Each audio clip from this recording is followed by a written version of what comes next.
খুব একটা ভালো বুঝছি না। চলছে জিলিপি মাথায়, আগুন লেগেছে কথায়। আমার ওষুধেও কাজ হলো না, আমাকে সবাই খুব ভরসা করেছিল। এবার এবার কি হবে গোপাল? বিজ্ঞানী, আমাকে কিছু একটা করতে হবে, বুঝলে? তা কি করবে তুমি? চলো তো পুকুরটার কাছে যাই, আরেকবার দেখে আসি। এখন তো অন্ধকার হয়ে গেছে, এই সময় কি যাওয়া ঠিক হবে? এই সন্ধেবেলা বাবা, ভূতে মারবে ঠেলা। চলো তো দেখি কোন ভূতে আমাকে ঠেলা মারে। চলো, কি আর করা যায়, ভূতের হাতেই মরি হয়। ভয় পেও না সভাকবি, আমরা 4 জন যাচ্ছি। ভূত আমাদের 4 জনকে দেখে নিশ্চয়ই ভয় পাবে।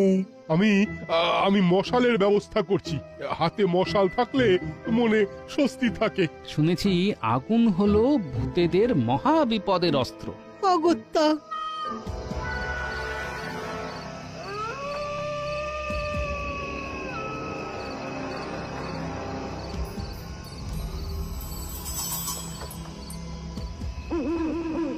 জায়গাটা বড় থমথমে, ভীষণ গুমোট লাগছে। সন্ধ্যেবেলা পুকুর ঘাট এত গুমট থাকে না।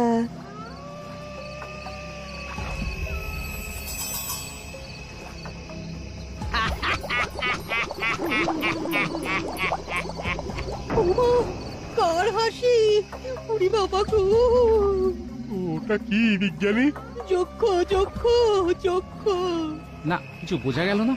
বিজ্ঞানী, পুকুরে নামতেই হবে, দেখতে হবে পুকুরের মধ্যে কি